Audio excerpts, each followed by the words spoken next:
اعوذ باللہ من الشیطان الرجیم، بسم اللہ الرحمن الرحیم۔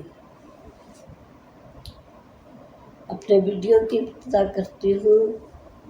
حدیث شریف سے۔ ہر آدمی کے دل کی دو کوٹریاں ہوتی ہیں، ایک میں فرشتہ رہتا ہے، دوسرے میں شیطان۔ بس جب وہ شخص اللہ تعالیٰ کے ذکر میں مصروف ہوتا ہے تو شیطان پیچھے ہٹ جاتا ہے، اور جب وہ اللہ کا ذکر نہیں کرتا تو شیطان اپنی چونچ اس کے دل میں رکھ دیتا ہے، یعنی اس کے دل پر مسلط ہو جاتا ہے اور طرح طرح کے وسوسے ڈالتا ہے۔ حدیث شریف میں اس چیز کو بیان کیا گیا ہے کہ جو شخص اپنے دل کو دنیاوی شوق، دنیاوی چیزوں میں لگاتا ہے، وہ اللہ کی یاد سے محروم ہو جاتا ہے۔ لہذا ہمیں چاہیے کہ ہم ہر وقت اللہ کی یاد کو اپنے دل میں وسائے رکھیں اور اس چیز کو اپنے ذہن میں رکھیں کہ اللہ تعالیٰ ہی ہے جس نے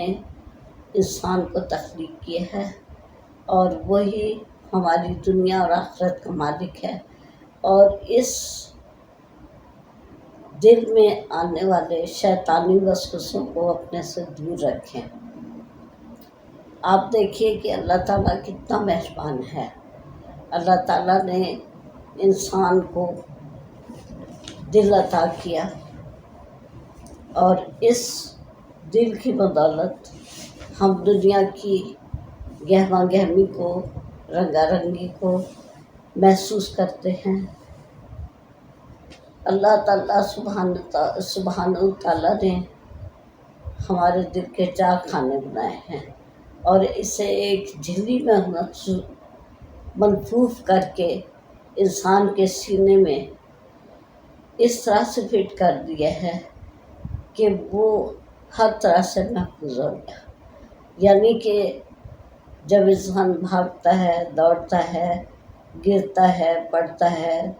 چوٹ لگتی ہے، کچھ ہوتا ہے، تو اس کے دل کو کوئی نقصان نہیں پہنچتا، اور انسان جو ہے محفوظ رہتا ہے اس چوٹ سے اور اس مصیبت سے۔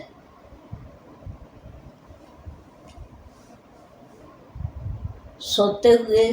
جاگتے ہوئے، ہر وقت جب کہ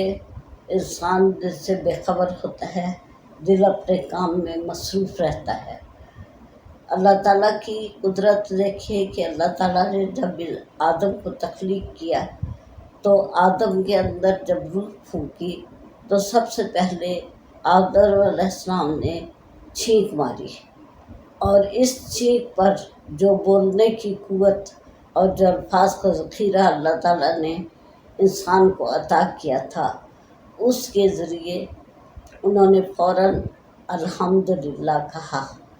اس کے جواب میں یرحمک اللہ کہا گیا۔ اس لیے حضرت محمد مصطفیٰ صلی اللہ علیہ وسلم نے چھینک آنے پر الحمدللہ کہنے کا فرمایا کہ انسان کو الحمدللہ ضرور کہنا چاہیے۔ ایک تو یہ روح داخل کرتے وقت، اور دوسرے جب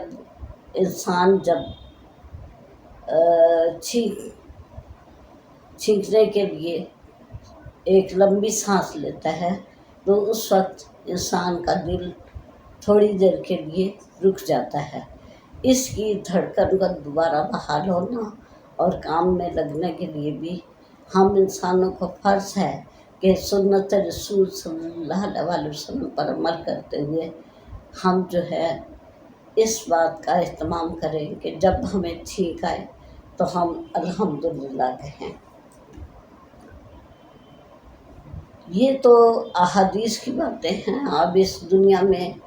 اس دل کے کارنامے جو ہے وہ سن لیجیے کہ ایک شاعر جو ہے وہ یہ کہتا ہے کہ بہت شور سنتے تھے پہلو میں دل کا، بہت شور سنتے تھے پہلو میں دل کا، جو چیرا تو ایک قطرہ خون نکلا۔ تو یہ دل کی خواہشات، جذبات، احساسات انسان کو اس قدر بے چین رکھتی ہیں کہ انسان ان دلی خواہشات کو پورا کرنے کے لیے، اپنے جذبات اور احساسات کی تسکین کے لیے ہر اچھے برے کام کو کر گزارتا ہے،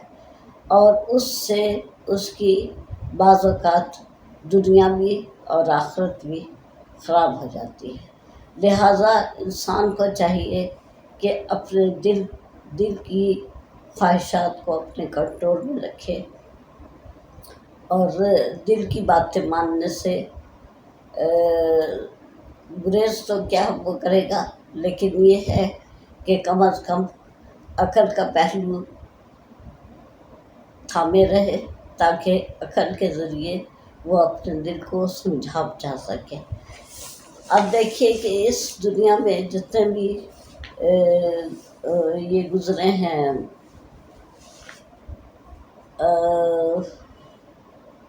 ہمارے محبت کرنے والے، جنہوں نے کہ عشق کیا،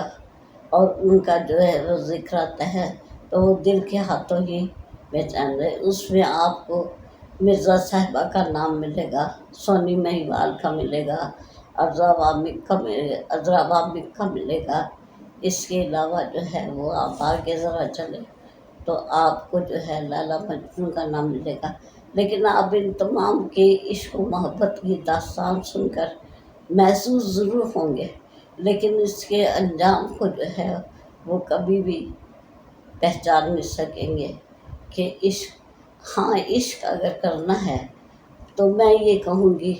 کہ عشق حقیقی کیجیے، تاکہ عشق حقیقی سے آپ کی یہ دنیا بھی سنور جائے اور آپ کی آخرت بھی سنور جائے۔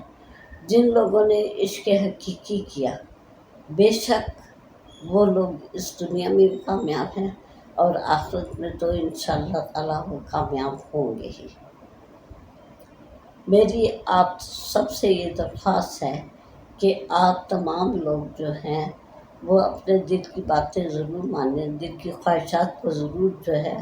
وہ سب پیش نظر رکھیں، لیکن اس کے ساتھ ساتھ ہمیں اپنی آخرت کی بھی فکر کرنی چاہیے۔ اس کے بارے میں بھی ہمیں سوچنا چاہیے کہ ہمیں جو ہے وہ کیا کرنا ہے۔ دل وہ چیز ہے کہ اگر عشق حقیقی میں لگ جائے تو انسان جو ہے وہ اس دنیا میں تو اس طرح کامیاب ہوتا ہے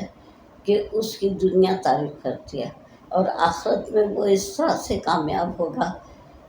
کہ اس کی یعنی باقی کی ساری زندگی جو ہے وہ سنور جائے گی، کیونکہ آخرت کی زندگی ہمیشہ کی زندگی ہے، اور ہمیشہ کی زندگی پانے کے لیے ہمیں یہ چاہیے کہ ہم اپنے دل کی اندھا دھند خواہشات کو پورا کرنے میں نہ لگ جائیں، بلکہ ہم اس بات کو جو ہے وہ پیش نظر رکھیں کہ یہ دنیا عنقریب ختم ہو جائے گی، اور ہمیں اللہ تعالیٰ کے سامنے جواب دہ ہونا پڑے گا۔ اللہ تعالیٰ کو راضی رکھنا ہے تو اپنے دل کو اسلام میں اور دین میں لگانا ہوگا۔ جو لوگ اب تو غیر مسلم جتنی طاقتیں ہیں، ان لوگوں نے بھی قرآن پاک پر ریسرچ کر کے اس بات پر جو ہے وہ سب متفق ہو گئے ہیں کہ حضرت محمد مصطفیٰ صلی اللہ علیہ وسلم جس دور میں تشریف لائے، اس زمانے میں نہ تو سائنس کی اتنی اہم ایجادات تھی، نہ ہی تعلیم اور ٹیکنالوجی اتنے عروج پر تھی، تو حضرت محمد مصطفیٰ صلی اللہ علیہ وسلم نے جو باتیں بیان کی ہیں وہ 100% صحیح ہیں، سچ ہیں، اور زیادہ تر لوگ جو ہے وہ اسلام میں داخل ہو رہے ہیں۔ میرا ویڈیو بنانے کا مقصد یہی ہے کہ لوگ جو ہیں وہ دنیاوی خواہشات کو پس پش ڈالیں اور اپنی آخرت کی فکر کریں، اور آخرت کی طرف جو ہے گامزن ہونے کے لیے جو ہے وہ کام کرے۔ اب آپ یہ دیکھ لیجئے کہ اللہ تعالیٰ نے انسان کو بنایا، انسان کو اس لیے بنایا تھا کہ وہ کیا کرتا ہے۔ اگر دیکھا جائے تو حضرت آدم علیہ السلام کو تخلیق کیا گیا، حضرت آدم علیہ السلام اللہ تعالیٰ کے حکم کے پابند رہے، لیکن بی بی حوا کے کہنے پر انہیں اس جرم کی پاداش میں زمین پر آنا پڑا، اور جب وہ فوت ہونے لگے تو اس وقت ان کی بیوی ان سے لپٹ گئی اور کہنے لگی کہ آپ مجھے چھوڑ کر نہ جائیں۔ حضرت آدم علیہ السلام نے اس وقت بھی مالک حقیقی سے محبت کا حق ادا کر دیا۔ انہوں نے کہا ایک دفعہ میں نے تمہاری بات مانی، تمہارا کہا مانا، تو میں جنت سے نکل گیا، میں اپنے مالک حقیقی کو ناراض کر کے اس دنیا میں آیا، اب میں دوبارہ تمہاری بات نہیں مانوں گا، اور میں وہ کروں گا جو میرے رب کا حکم ہے اور میرا رب چاہتا ہے۔ میرے رب نے اگر مجھے اتنی زندگی کے لیے، اتنے وقت کے لیے اس دنیا میں بھیجا تھا، تو اب میں مزید جو ہے وہ یہاں نہیں رکوں گا، اس کے بعد آپ اپنے خالق حقیقی سے جا ملے۔ اور حضرت آدم علیہ السلام اس دنیا سے رخصت ہو گئے۔ اس کے بعد کچھ عرصہ کے بعد بی بی حوا بھی جو ہے وہ فوت ہو گئی۔ حضرت آدم علیہ السلام اور بی بی حوا کے 40 دفعہ جو ہے وہ بچے پیدا ہوئے، اور ابھی وہ آپ انسان دیکھ سکتے ہیں کہ دنیا میں کس قدر انسان ہیں جو کہ وہ کر رہے ہیں۔ میں آپ کو یہاں پر صرف یہ بتانا چاہوں گی کہ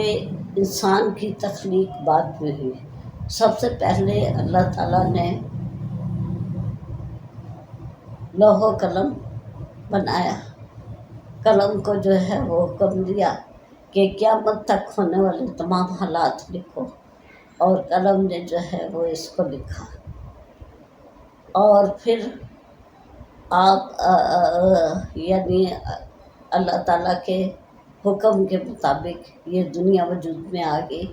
اور اس میں جو ہے وہ انسان نہیں تھے، پہلے جو ہے وہ فرشتے، پھر اس کے بعد جو ہے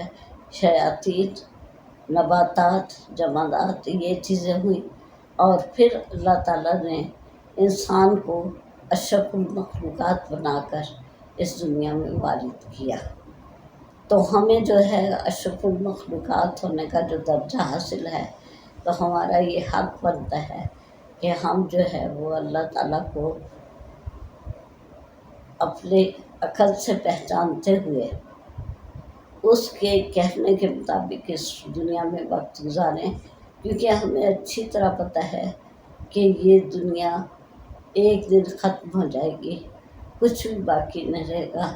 صرف اللہ تعالیٰ نے آزمائش کے لیے یہ تمام دنیا